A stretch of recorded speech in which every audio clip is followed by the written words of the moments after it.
just a bloke in a bar. What is up, ladies and gentlemen? Welcome to another episode of Pack Her Up, boys. And you know what time it is for those listening. Mamma mia. Oh, Mother's Milk. That's right. Brought to you, powered by Bloke Beer. You're on your way home from work. You've been slaving away all week. Reward yourself. Grab a six-pack of Bloke Beer from your local, whether it's a midi or a lager. Sit back and enjoy the footy over the weekend, boys. Let's go.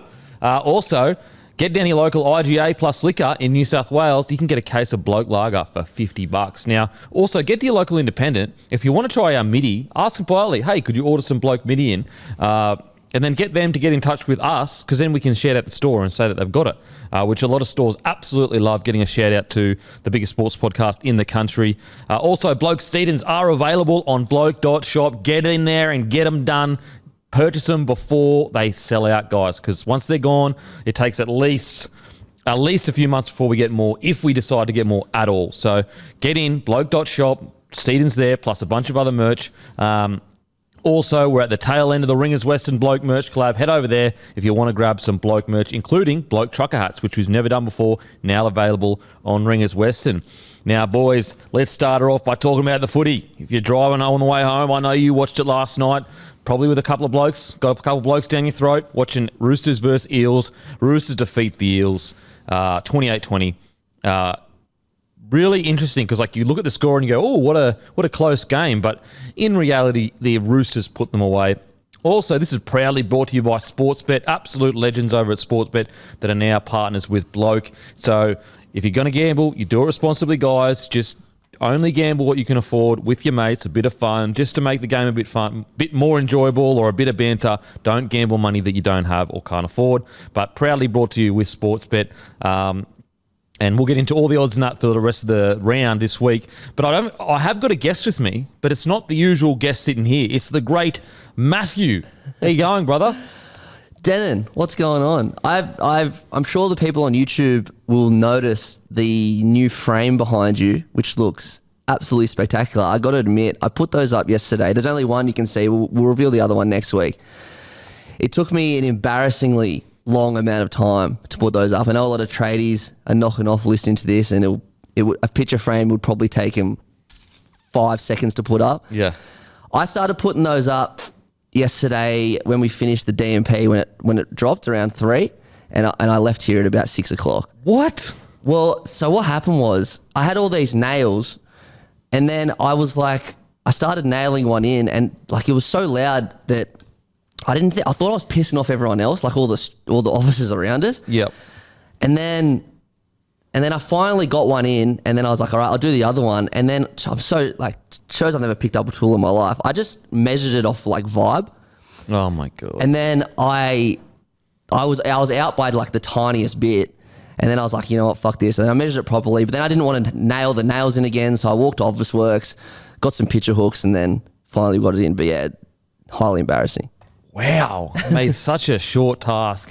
What's happened to the men of today? I know. What has happened? It took quicker to record the DMP, export it, upload it, put it out. No way. Than it took me to put up 2 frames. I can't really talk, if I'm honest, being honest, Matty. I had no ideas about tools. It's funny, like as a man, things like that, you almost like get a bit embarrassed by, like, oh, I didn't know how to do this or that. But it's like, you're not less of a man because you didn't get taught a set of skills. Like, for example, my father worked in like Catholic education, helping kids with disabilities and that. So he wasn't a tradie that could like pass on down to me, like, this is what you do, rah, rah. You know, he focused on me getting an education rather than that.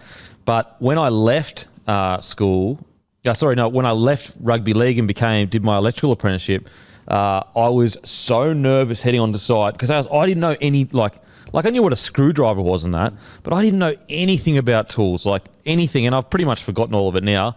Like to a degree, like for example, I wouldn't be rattled to pick up a drill or anything like that, whereas like I knew so little, just like you. If someone said, oh, here's a drill, can you just drill a hole in the wall or whatever, I would be nervous because I'd be like, what if I don't know, stuff something up or it goes too hard or whatever.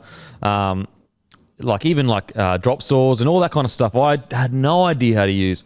And like, it's weird how as men, even now today when technology is taking over and we still go, yeah, but you want to be a little bit handy around the house. Yeah, you want to have some type of skill that if something goes wrong, you don't want to have to call someone. Like I for example, I called the NRMA a year or two ago when I needed to change the tire. So like, yeah, far like out. that. That's a bad one. I did get taught how to change a tire by my dad, but I forgot. Yeah, that's easy to forget though, because it's not like something that happens all the time. Nah, like literally never. But you're right. But what's scary about, they're not scary, what's embarrassing is once you see them do it and how simple it is, yeah, you're like literally just jack the car up, take some bolts off and pretty much it. That's it. I know. If I with anything I don't know, which obviously you gave me this advice. Anything you don't know, just YouTube. I don't know why I didn't just YouTube at that time. You know what's weird? It's like how non-intuitive people are with that. Like the amount of people that have a problem and don't just go and find it themselves. And when like growing up, I thought that was a natural trait for everyone. Like every person, if you have a problem, figure it out. Whereas the amount of people I meet on the internet, like if they don't know something, they'll immediately begin relying on people like, oh, how do you do this? Or like, and this is no shade at all. Like I love that people start podcasts or whatever. Good on them. And for someone that's listening that's messaged me, I'm not having a go at you. But like when I get messages saying, oh, what microphone and what camera do you use? It blows my mind because I'm like, how did you not think to Google that?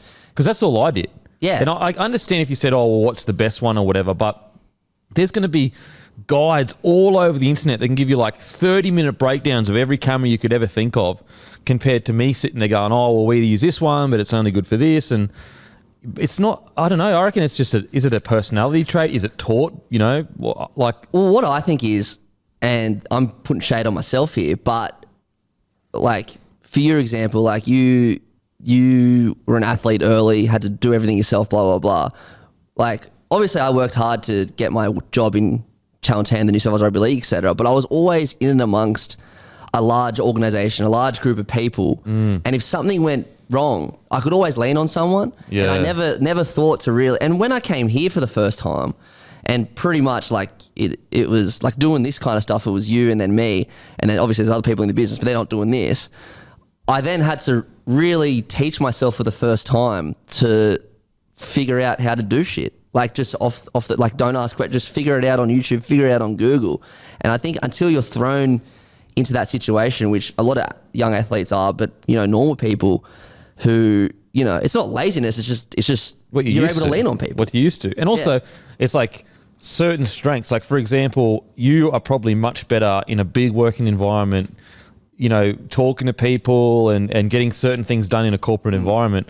Whereas I'm very much like, oi, everyone do your fucking job and don't bother each other. And that's how we get to our goal. Well, now I've figured out being in this environment that's the way you get shit done. I've done, and like, hopefully my old employees aren't listening, I've done more work here in the last 2 years than I did 6 years at New South Wales, 100%. Yeah, it's weird, eh? Yeah. Because that's the one thing with like starting bloke. A lot of people see the fun side and, oh yeah, Kempy's just up there talking shit about, sport and how good's that. And that's all I want. Like there's other people that love to put out like, oh, this is all the business that I do and like, this is how many employees we have and you got to work hard. But my philosophy is the listener is not here for me. It's not here for you. Yep. They're here to make their day better. Yep. That's it. Like, so don't care about how I feel or what I'm doing or all these, or how great is it that blokes this size or like, who gives a shit? Yeah. I'm tuning in to Denon or Matty or Guru or Timmy or Tom or Eddie to just make my day better because I've been working all day and I just want to enjoy my day, whether it be getting cool information about rugby league, whether it be having a laugh. Sometimes even when it's getting bad information about your team, it's still like you're escaping into your hobby. Yeah. And I think a lot of content creators, and I'm not like, look, I'm not some Mr. Beast on the internet or, like I'm not some hero content creator that's massive. I'm just small in Australia. But like a lot of content creators get caught up in thinking that they matter. And that sounds really harsh. I know that sounds harsh. And look, I'm sure there's people listening going, fuck Kempy, I care about you. And like, I understand. Yeah, for sure. Like, but at the end of the day, when you really think about it, you're here to consume and enjoy content. So that like I'm secondary to that.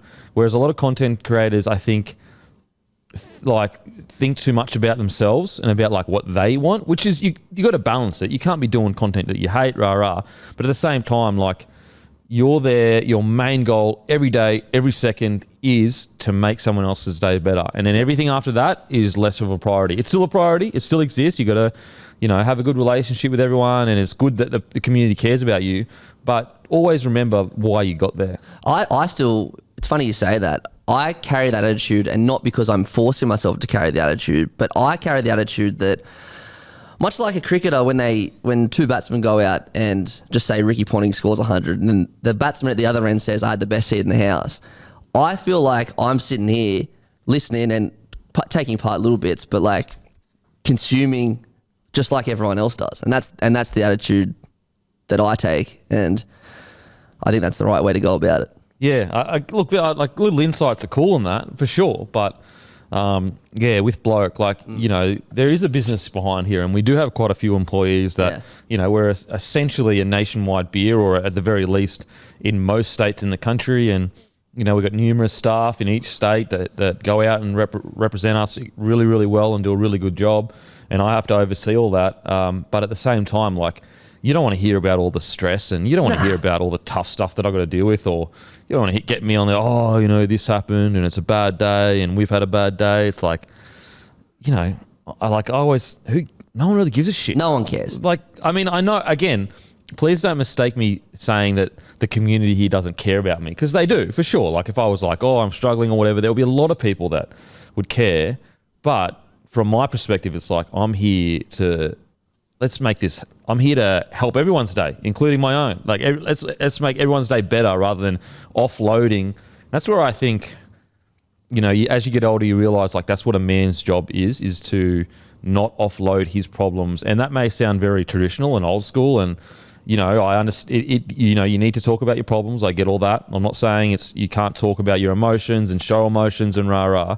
But I do think it is a man's responsibility to serve his community, to really serve his community. That's I think that at the end of the day, that encapsulates what it is to be a man. It doesn't mean you can't be emotional. It doesn't mean that you can't talk about your feelings, but your role is to serve your family and your community. That's what I think. That's it. Man's job.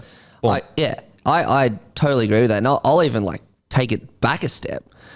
Like, I think my group of friends, for example, and I'm sure my group of friends reflect basically all group of friends, but we're pretty progressive. Everyone's pretty open with their emotions and stuff. But when we go to for example, just when we hang out with each other and go to the pub, we're not there to unload on each other, unload our shit on each other. We're there to have a good time and talk. And I think that's a reflection of this as well. Yeah, for sure. I think it's also knowing the appropriate times to talk about. Yeah, time and place. And also the appropriate people to talk to.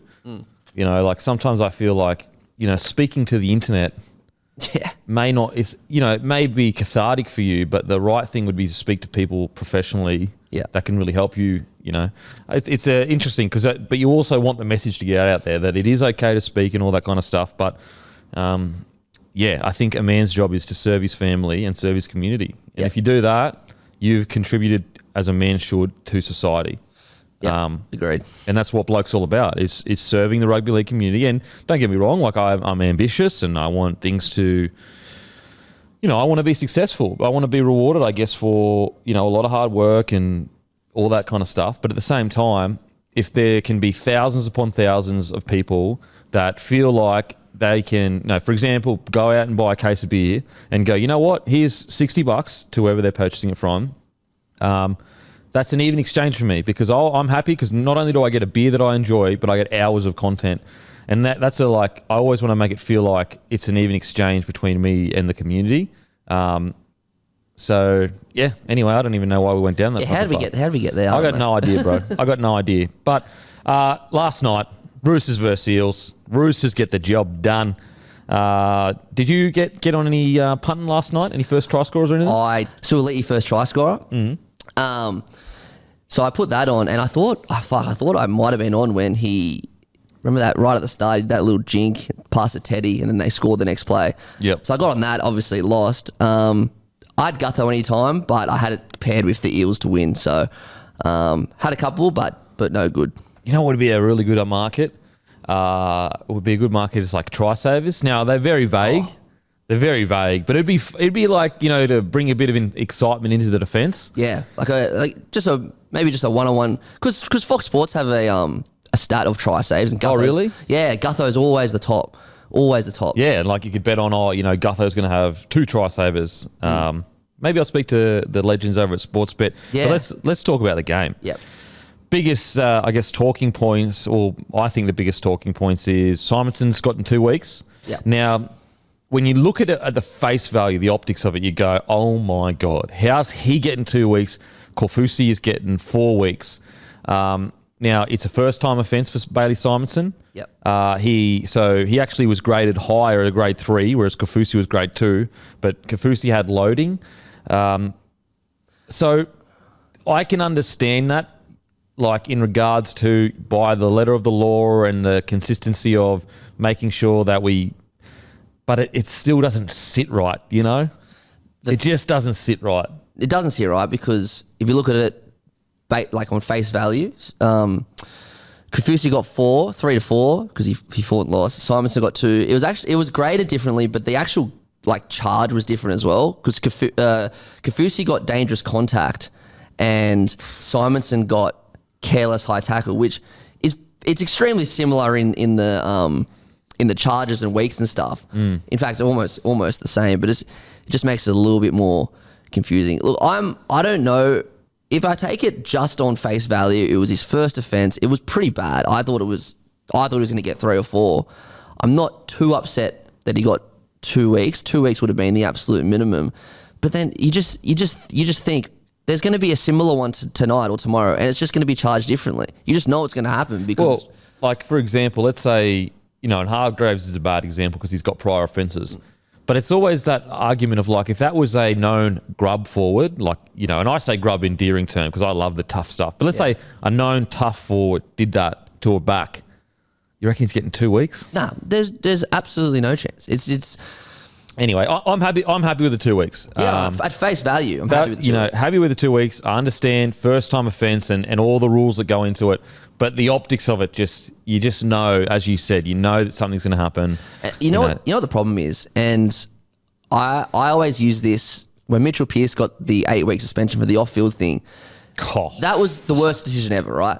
Arguably worst decision in the history of the game. Exactly right. But the problem was, because it was so bad, everyone used that as the yardstick for a suspension for the next 5 years, and then they just kept comparing it. I think because this Korfusi thing was so bad, we're just going to be comparing it to Korfusi all year. So there's going to be blow-ups the rest of the year, for sure. Yeah, for sure. Another biggest talking point, Roosters, when they clicked, they looked good.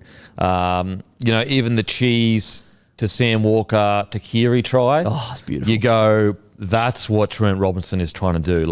There's the recruitment all coming together in exactly what... When he went out and signed the cheese, that's what he would have been envisioning, I reckon. Yeah, 100%. That's exactly what he was envisioning. It was such a weird game for the Roosters. I was going for Para, but they were so silky. If you look at their highlights, you think, wow, the Roosters were silky. But they had a lot of ball up there and they didn't convert a lot of their chances. So it was kind of a weird old game. When they were on, they were like truly, truly on. But I would have thought with that much ball and that much opportunity, they would have won by a lot more. Well, they had Tedesco off. Yep. Angus Crichton's out. Satili Tupanua's out. Yep. Who else is out? There's one more, isn't there? Manu was out. Ed Manu was out. So I could understand. I mean, look, when you look at that squad, it's still you could take all those players out and they could still play in a grand final. That's how strong it is on paper. So I can understand though if they're a little bit clunky. And it takes a little time to work things out. But yeah, when they clicked, I would look silky and Suoliti definitely needs to work on his passing. There's no denying that. But boy, he is a special, special player. Wow, he's so good. What about that? Just the subtle flick pass for Jackson Barlow's try. And just the confidence. Yeah. You forget you don't forget he's 19. They say it every second sentence, but it's crazy that he's 19. Brandon Smith has scored a try. By the way, Suoliti is 19 years old. Oh. Just the confidence. And what about Jackson Paulo? I'm so stoked for him. Yeah, and we said this quite a bit before it happened. We said, don't rule Jackson out yet. You know, this is a very naturally gifted kid. He's quite big. He's strong. He's powerful. He's quick. And, you know, it's only been a few games, but if he keeps this up, you know, I think he'll be one of the real, not redemption stories, because it wasn't like he fell out of favour, but just a cautionary tale to fans to don't count someone out too quickly. Yeah. That's young, you know, that just had a bad year, you know, had a few bad errors, because he's bounced back in a big way. Like he's, I'm surprised at how lethal he can be finishing. Yeah. You know what I mean? Like how he gets that half a chance where there is a certain amount of wingers that wouldn't be able to score, and then there are just a select few that just nail it. And he nails it pretty much every time. Yeah, it's really, and I think obviously, you know, you don't want to keep talking about it, but he had a pretty poor game last year, and you know, we all have bad days, but he's always had those silky skills that we kind of saw, but he's really showing it at the Roosters, and now because he's really, like, he would have thought about that Panthers game more than anyone, and he's kind of ironing out those errors from his game, and now he's starting to look like very good, and he gets through a fair amount of work as well. So, yeah, well, and like, you know, at another club you may slip through the cracks in regards to you let your standards drop a little bit, and you rely on your talent. But the good thing about Roosters is they don't allow anyone to slip below a certain standard. Yeah. Now I want to talk Sam Walker. His defence last night was some of the best defence I've ever seen for a small fella. And, you know, I haven't seen pre-NRL era in regards like that deeply. I wasn't watching rugby league as deeply. So I understand that there may be of games where like Alfie Langer and, you know, the smaller fellas, Kevy Walters, I understand that there may be games.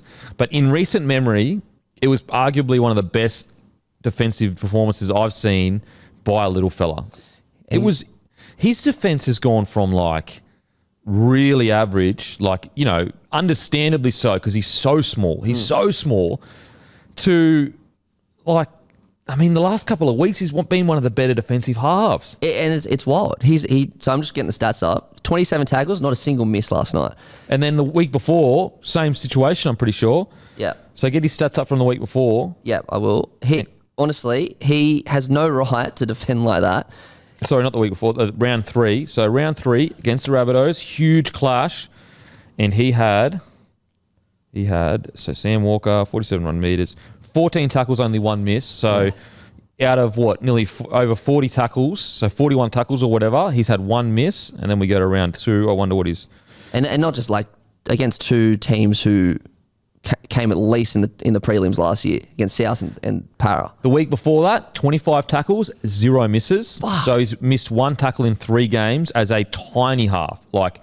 one of the smaller halves to ever play the game, really. Like when you come talk to body frame, I know Preston Campbell was probably a little bit smaller, but... especially relatively now. Like everyone's 100 kilos now. 100%. And I'm just... can you just get the first round game? Yeah, sure. I'll get it up now. It's against the Dolphins. Now, this probably will be a bit skewed because they were fucking terrible in round 1. All right, Sam Walker... but yeah, Sam Walker, and then you've got his attack. Yeah, like, he missed 5 tackles in round 1. Yeah, so he's clearly made it he's had 3 games. The good thing now for Sam is like the standard's been set. Yeah. And it's not like you got lucky and in a few games you made 8 tackles and no one came down your way. I think he made a one-on-one tackle on Widemu Greg. Like, whether it was one of the other massive forwards. Yeah. You know, so you've got that, and then some of the attack he did last night, far out. Even the little one at the end, it didn't come off. Well, he did because he got the ball back, but where he did that like swivel and turned around and stepped Regan Campbell-Gillard. Oh, yeah.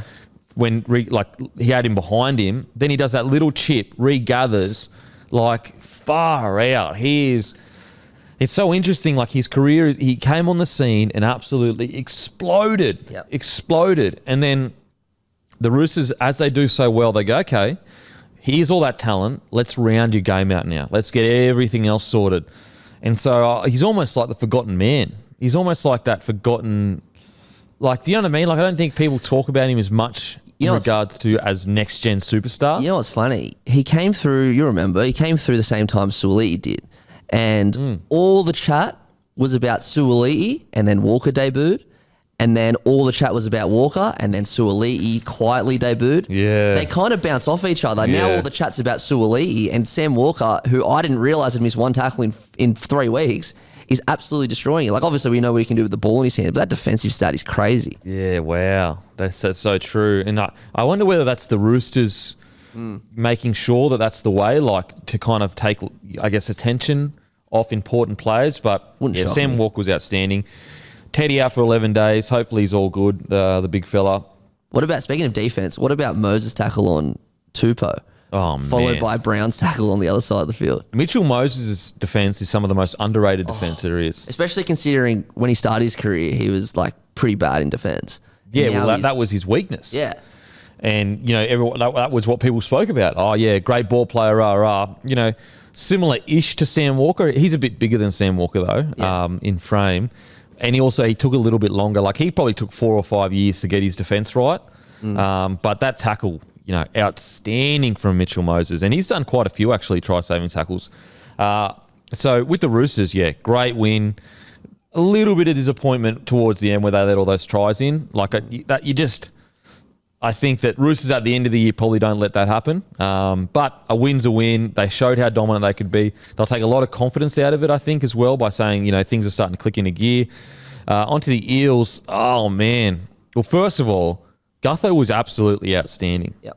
Like, that try saver on Victor Radley. Are you kidding me? A week after the try saver on James Fisher-Harris. That Fisher-Harris one, I don't think that got spoke about enough. That was ridiculous.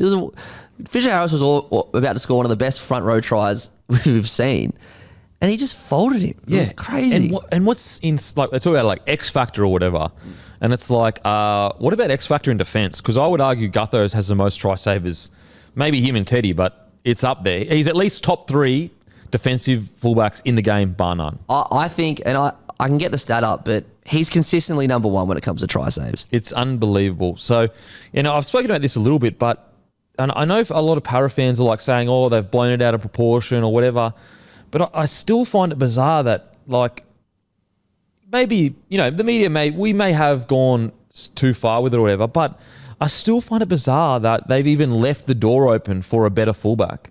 Because that was their words, pretty much, like, if we can find a better fullback, we'll consider it. Even Brett Arthur was like, yeah, Gutho's joking that, we're not going to be able to sign Teddy and Turbo. Like, they're talking about it. That's what I mean. And that's what I don't get with, like, wouldn't you just come out and be like, we are absolutely not in the market in any circumstance for a fullback. Yeah. We're in the market for a gun outside back that is going to play centre, because that's what they need, I think. They need to strike centre. That's the thing, no one would blink twice if they came out and said, yeah, we're looking for a back. Yeah, we're looking for an outside back that will start at centre, and then if Gutho is injured, he can shift back there. It doesn't make any sense. And what's ironic, though, is like Whiten suits that to a T. Like, oh my God. Imagine that. So, like, it is a bit weird. And I think that, like, that game from Gutho last night kind of like, I know Gutho's come out and said, oh, it's a bit mountain out of a molehill kind of stuff. He kind of has to say that. He's being a clubman. He cares about the club. He doesn't want to create discord in the club and say, well, it is a bit weird that they're even considering another fullback. Yeah, he doesn't want to drag it through the media. Yeah, That's the like, last what is thing he they supposed need. to say? Like, oh, yeah, I was a little bit disappointed that they're considering another. If they can find a better fullback, they'll replace me. But, yeah, that game last night, I felt like it was a message of, like, hang on a sec. You want to replace this player? Dylan Brown was outstanding. So good. Far out.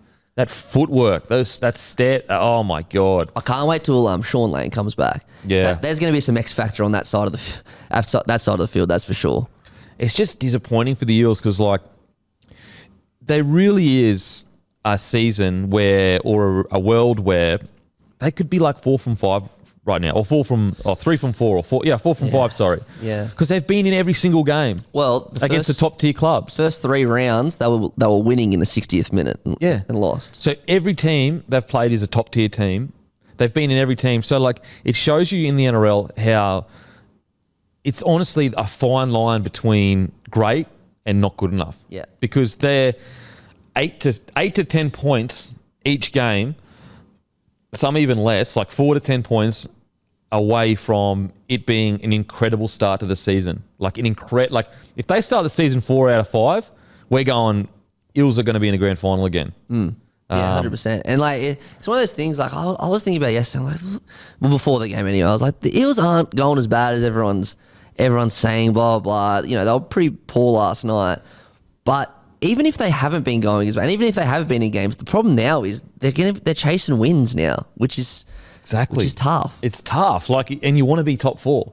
Yeah. Like, if you're a premiership threat, I think it's been 1 year with someone outside the top 4 has won the comp. Yeah, but that was in 1996 or something, or 1995, and like the final system's changed since then a few times. So essentially, if you want to win the comp, you got to be top 4. You have to be, yeah. Essentially, yeah. Statistically, yes.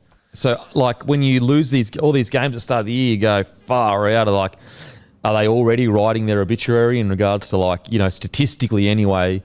It doesn't matter how good of a run they go on. History would suggest that unless they can squeeze into the top 4, which is going to be very difficult now. They definitely can still do it, for sure.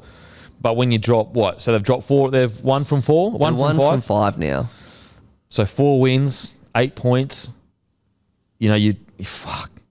That's 4 wins over a season where you're going to drop other games as well. Yeah, you can't be doing that this early. It's tough. Yeah. It's tough. And I will say, absolute bullshit that they got the Penrith Panthers and the Roosters off a bye, and who have got next week off a bye? And Manly a couple of weeks ago. So that's 3 in a row. Yeah, I think that's ridiculous. So tough start to the draw. Hopefully they can buck the trend. Hopefully they make the 8. I still think that they'll make the 8. I still think they make the 8. I'm sure they'll make the 8. But I'd be shocked. Shocked. The 4 is getting tough. Yeah. Now onto some punting and some tips, boys. Brought to you by Sportsbet, as always. Gamble responsibly. Canberra Raiders, the Savo, 6 o'clock against the Penny Panthers. Penny Panthers paying $1.25. Canberra Raiders paying $4. Now, it's at Canberra Raiders' home ground. Far out, $4. The Penny Panthers, they're not they just got beaten by the Eels. They got beaten by the Broncos. They're essentially 1 from 4, or 2 from 4 if you consider the bye. $4 is pretty good value. It's big odds. I just can't. I know Whiten's out. Yeah, that's the issue. It's really hard to consider without Jackie Whiten. I know. Like, just chuck a sneaky tenner on it. You know what I mean? Sneaky $10 on that. Well, yeah. And if you want to go even further, they're paying $5.10 to win by 1 point to 12 points. So 1 to 12 is $5.10. Yeah. I mean, if you're looking for a bit of value, cheeky little $10 on that, then use the $40 that you win or whatever on other multis.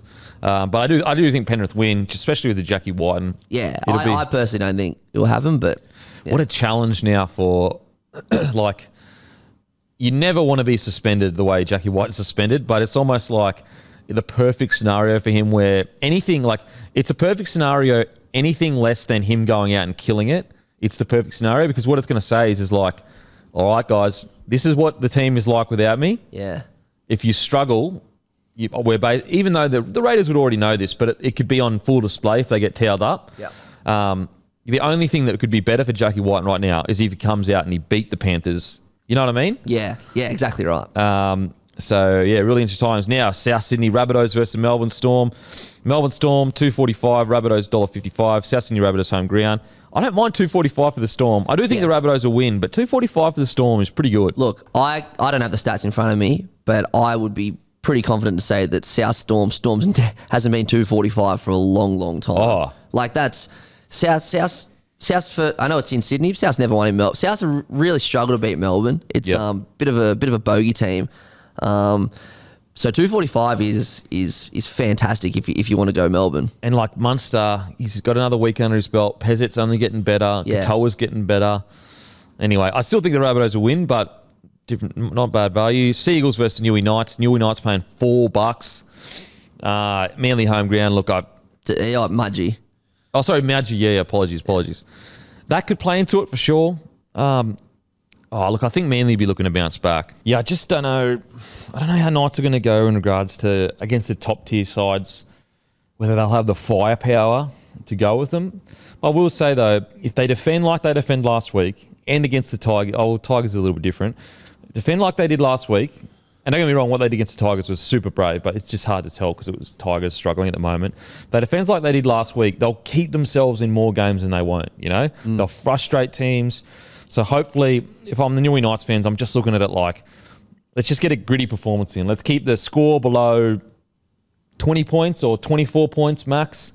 and score a couple of tries. I know that sounds really like low expectations, but I just don't know whether they have the roster to go with teams like Manly. But look, happy to be wrong. I tell you what, if they beat Manly, I'll be stoked because I'll be in here on Monday going, fuck, how good are the Knights? Yeah. What an upset.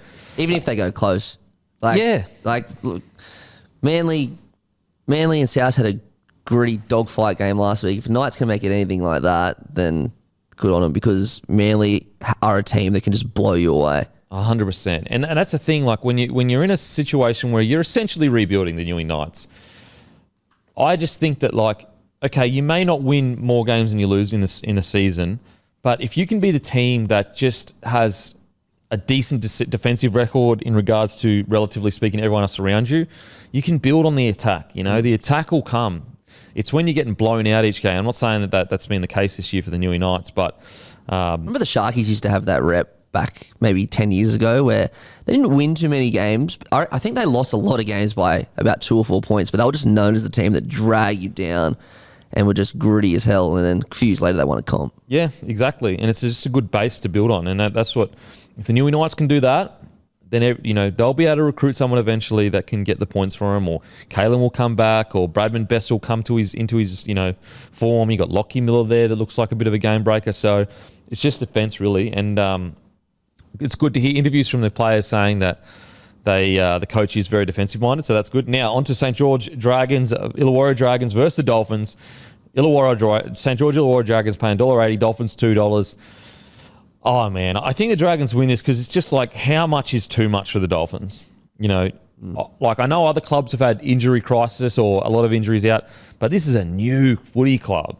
Like, surely they can't do it again. Yeah, their depth was always going to be tested at some point.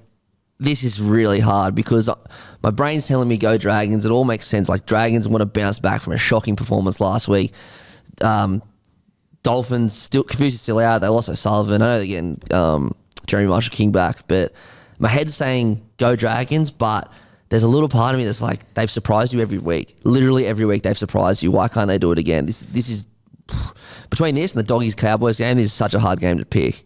This is a game where if the Dolphins come out and beat the Dragons, regardless how they go the rest of the season, I go, you know what? They've proven to everyone that rosters on paper, it's all nonsense. Yeah. It's all nonsense. Like, it matters, but it's nowhere near as impactful as people think it is. Yeah, it matters becoming a team that, makes the first week of the semis to being a premiership, but not to being an absolute basket case and being competitive. Every team can be competitive if they really, Exactly. And so you go, okay, the teams that are at the bottom of the table, it's not roster concern. No. It's the people and systems around them. And I think the Dolphins, if they go out and do it this weekend, it's like far out. Without your half, that was already not a starting half at other clubs. Milford, basically not a starting half. I know he was playing a bit with the Knights, but they were in a bit of a halves crisis. So really interesting. And Dragons, they got to bounce back. Oh, man, if they get beaten by... Do you reckon Anthony Griffin stays if they get beaten by the Dolphins? Look, I hold a lot of fears for Anthony Griffin regardless. Yeah, but I'm concerned. But if they get beat by the Dolphins, then... Like a week ago, basically they're saying he has to reapply for his job, and then he gets towed up the first 40-point game in the comp, if I recall, then gets beaten by the Dolphins. I feel sorry for him, man.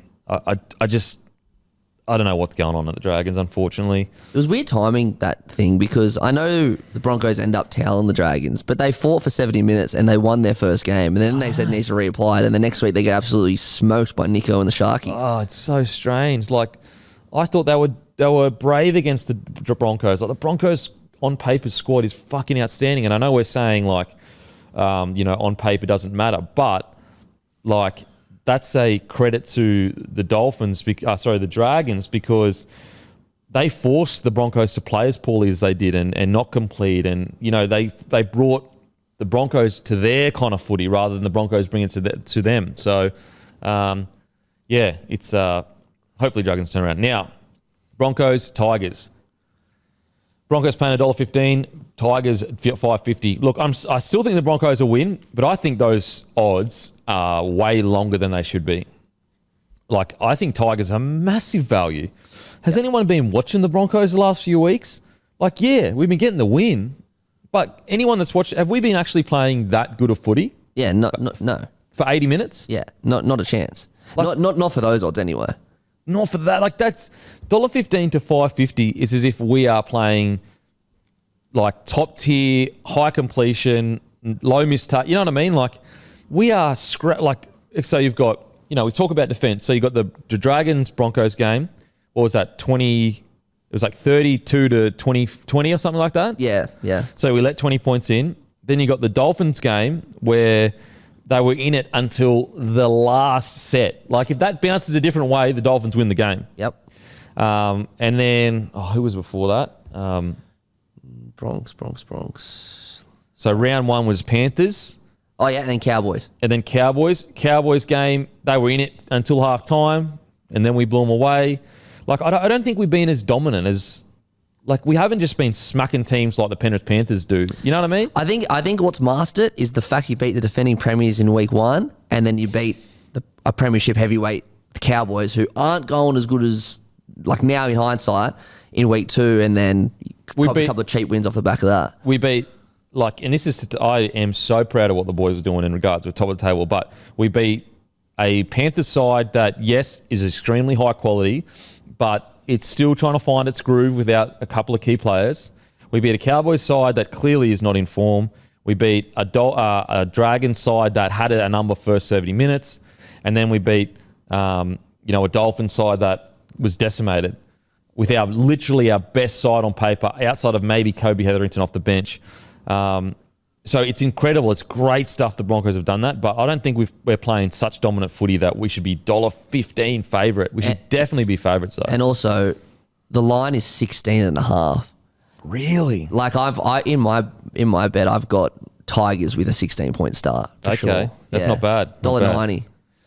So yeah, I think Broncos will win, but I actually think it's probably going to be a close game. Yeah. I really do. I think that it'll be a bit of a dogfight. Sharkies, Warriors. Sharkies $1.31, Warriors $3.50. I don't mind the Warriors here. Like, obviously Nico Hines is just unfucking believable.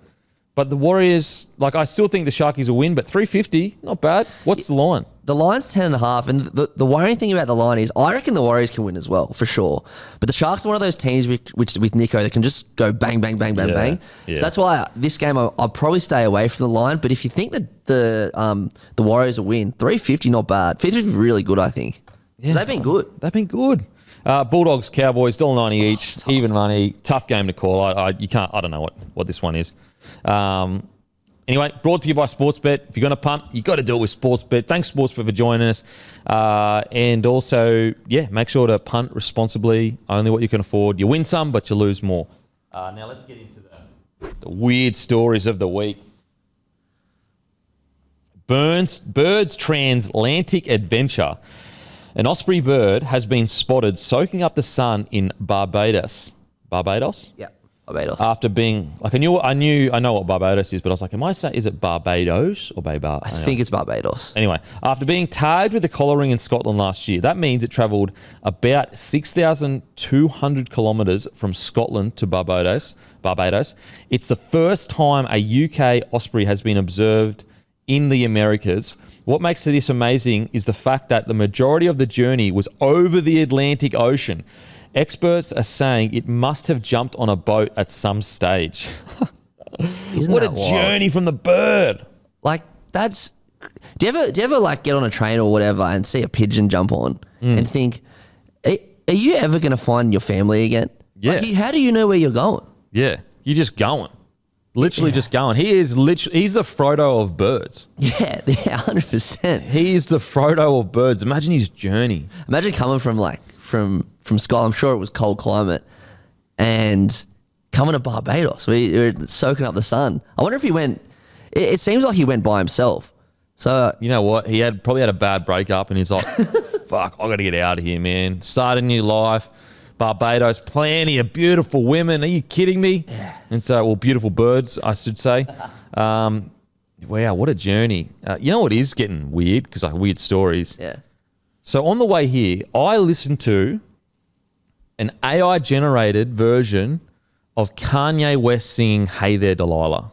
Oh, you serious? And I really think that every single year technology is slowly ripping the humanity out of us. Like, AI generated Kanye West singing a song that he never sung, and it sounds like him. It's ridiculous. Like, and we're just scratching the surface. Like, nothing's going to be real in a few years. That's what I mean. Like, we are ripping the humanity slowly away from. And look, I love all the good things AI is bringing. I really do. It's great. But man, I just kind of feel like, where are we going with this? Like, do we really want to be not human? I feel like an old boomer. Yeah, but it's getting weird. Like Instagram, people used to call Instagram fake because it's the representation of all the good in your life. But now it's actually going to be fake photos. Everything is fake. You're gonna be questioning everything that goes on. Well, nothing is real anymore. Like, you can't identify. Like, for example, if AI can, it's called deep fake on the internet. Yeah. So there's even videos now where AI can generate me saying something I never said, and it sounds exactly like me. Fuck. And it's just like, what the fuck are we doing here? What are we doing?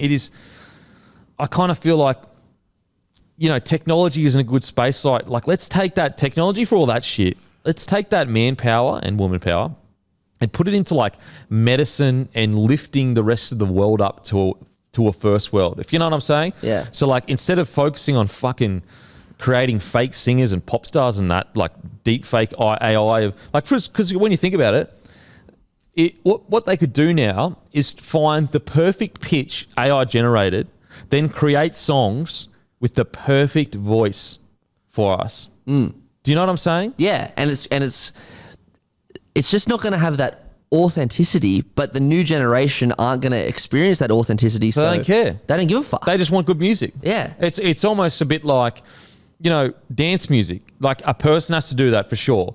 But it's just sounds at the end of the day. In regards to, like, it's just beats and everything's just sounds, but it's not a human pouring in its emotion and rah. Don't get me wrong, dance music is great. Well, it's funny. That's what certainly my parents' generation's criticism of today's music is that computers are making it's not real instruments, it's fake. Yeah, I guess we're going to be the same. And so you go, oh wow, the kids, they're going to have pop stars that aren't people, humans. They will be computer generated, because like on Twitch. And you can get streamers that either are AI generated, or what they do is that they basically, it's a filter that makes you a cartoon or an anime character. Yeah. So there's genuinely streamers out there that like, they have voice filters, they have a visual filter where they look like an anime character. And it's not an anime character in a real world. It's an anime character in an anime background. And they have heaps of followers. Far out. So like, there is a point where we will have human beings that are fans of AI generated stuff. And then the argument against that will be, well, humans had to make that. But it's like, what about when the AI can make the AI? Yeah, and it's already getting to a weird point. Like AI can, I was watching this, I was going into some deep dive the other day. Like, AI is coding things that coders take weeks to code, like that. Like seconds. And as I said, we're scratching the surface, and yeah, there's a lot of good that come out of it. But I tell you what was funny. South Park just released an episode about ChatGPT, like the boys using it to text their girlfriends. And the whole episode was about AI. And then it was revealed after the episode that the whole episode was written by AI. Yeah, they're good, South Park. South Park are geniuses, absolute geniuses. Yeah, it's scary. And what's weird is I don't want to be a boomer. I don't want to be an old person going, oh, technology, this, that, the next thing. So maybe, there's nothing to worry about. And I'm just some old guy screaming at the clouds. But I don't know, man. Like, I genuinely feel every year we get further away from the humane side of ourselves. Sorry. I wonder if, it's now going to excuse people for saying scat shit. Like, if someone accidentally says something rogue, and then you can just be like, oh, no, that wasn't me. Deep fake. That was deep fake. Deep fake. Or like imagine wars getting started by fake audio being leaked, and then the knock-on effect. Like, I know you're not allowed to call it Chinese whispers anymore, but that concept, and apologies for calling it Chinese whispers, but that concept of, it's nothing to do with them, the Chinese bit. It's the concept of, I tell you something, you tell someone else something, and then by the time it gets to the last person, it's something completely different, and all of a sudden everything's escalated to a whole different point.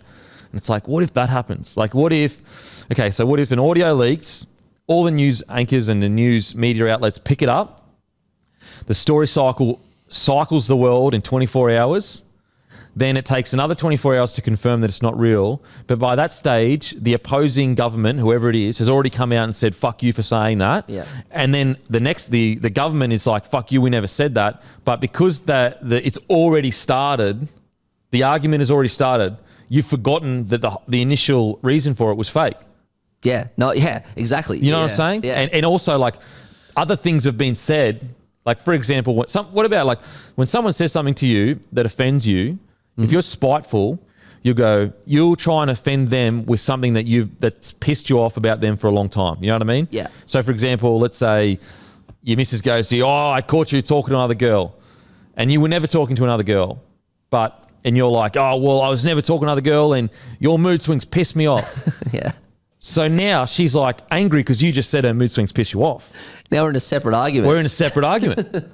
And so that's what could happen with all this fake shit. Fuck, so true. Oh my God. Scary, scary stuff. Scary. I think it's more scary than exciting, to be honest. Yeah, like it's hard because, like, we are privileged living where we live in the systems that we're privileged in living where we live in systems that are made for us, or not for us, but they're made by people similar to us.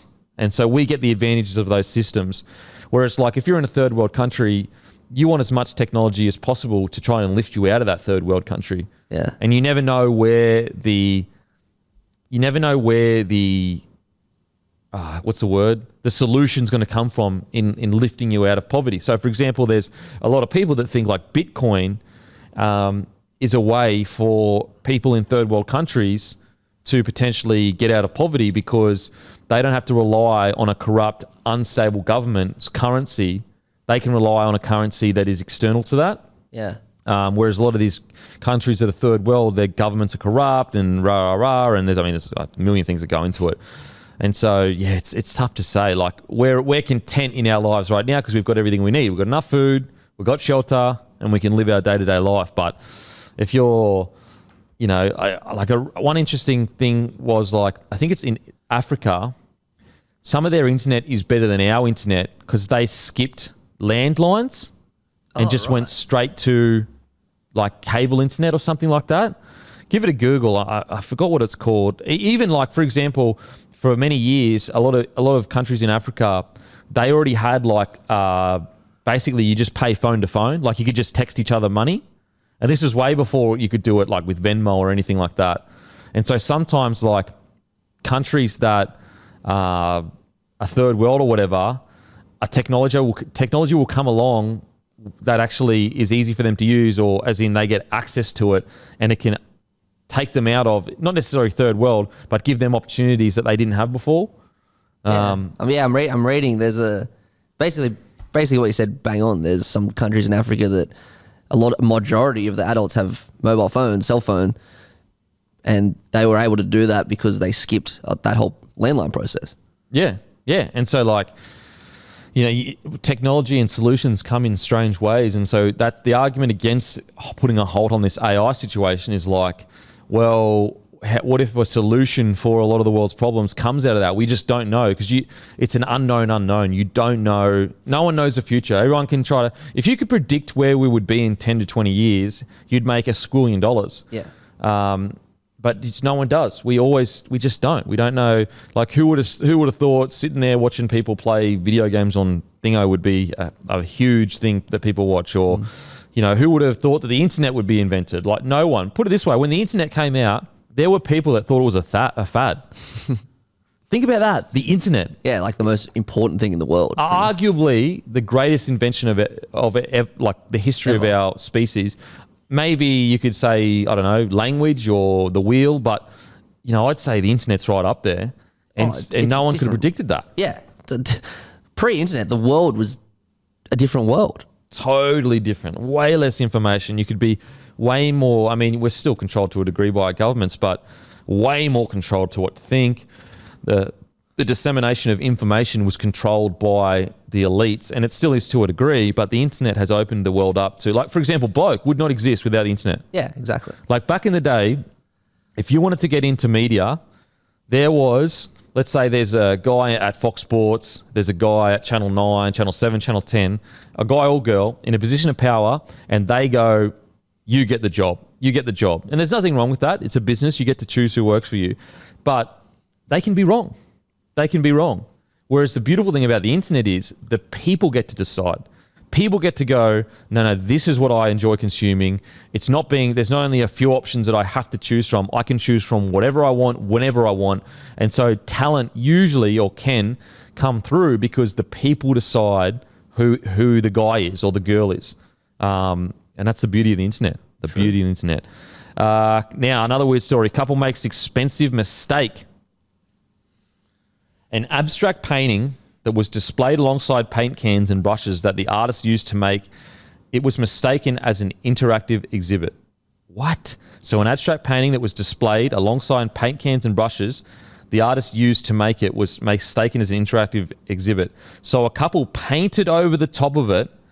It was a $440,000 painting, and it had been displayed in South Korea for about 5 years. Holy crap. That's tough.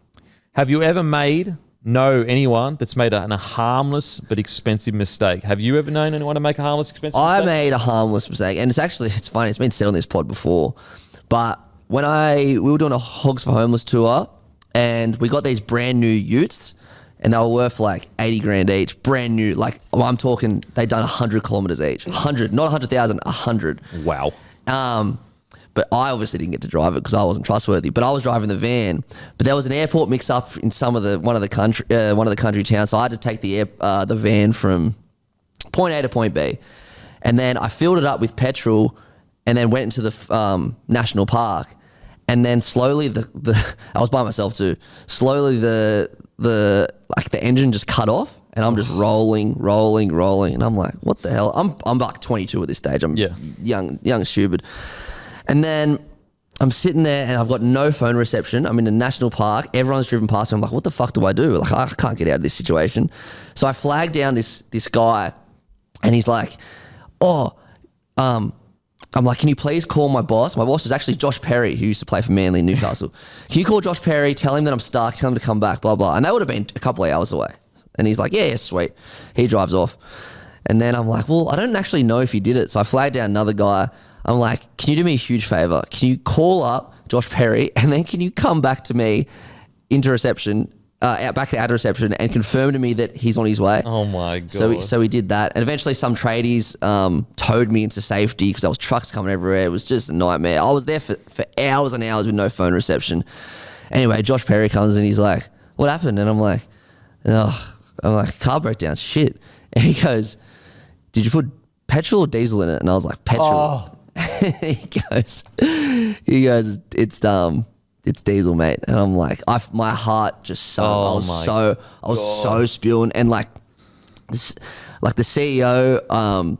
To be fair, he was really nice about it, but I could tell that he was just like, oh, this fucking idiot. Freddie and Danny Badiris, two of the guys on the tour, they were just giving it to me, and I was like, I know I wasn't liable for it, but I was like, what if I've completely fucked this $80,000 ute? Yeah. So the whole week I was like proper anxiety. Before I knew what anxiety was, I was like proper, like, oh my God, this it ruined the trip for me. Yeah. Anyway, by the end of it, I know the question was expensive mistake. They ended up just saving it. It cost $777 to fix it. I thought it was going to be thousands of dollars. Yeah. But yeah, then I went to the pokies that night and I went and bet on Lucky Sevens. Still lost. Remember that time here where you had that chair in the... Yes. So Matty puts this chair in this closing glass door, like a... It's like not a revolving... You know those doors, the automatic doors that like slide doors. Open? Yeah. And so you put a chair in it, or it didn't close or whatever. Anyway, the guy literally said it's going to cost you $5,000 or something. Yeah. And you were going to pay it. You're like, I've got to pay this massive bill. I accidentally left a chair. And I was like, Matty, fuck that. You're not paying $5,000 for a little motor for a sliding door. Yeah. And so Matty goes back and sends an email back to him saying, hang on a sec, can I get an independent person to look at this or something? What did you say to the guy back to him? So I was like, as you said, I was shit myself. It was like I was only months into this job as well, and I was like shit myself.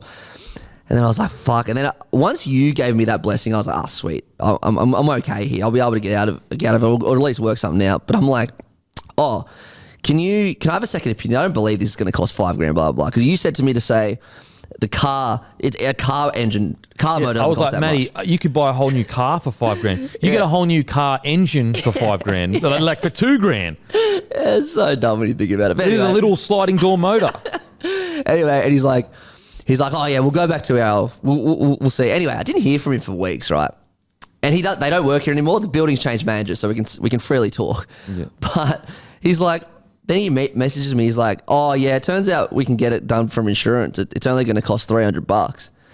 And Unbelievable. I know, and I trying to sting you for some other bit they want to be able to fix. Yeah. And because of that, that made me pissed off, to be honest. And so I never paid a cent. I never paid $300. That's life experience, mate, from myself, knowing that people try to rip people off all the time. Yep. All the time.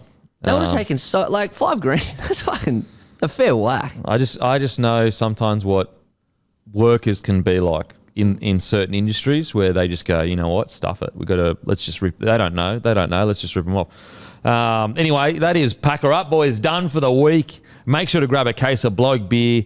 Hope you enjoyed it. Get down to your local. If you enjoy the Bloke content, you sit here for hours each week. If you enjoy it, get down to your local. Grab a case of Bloke beer. It's the best way to support us, and it's a bloody beautiful beer.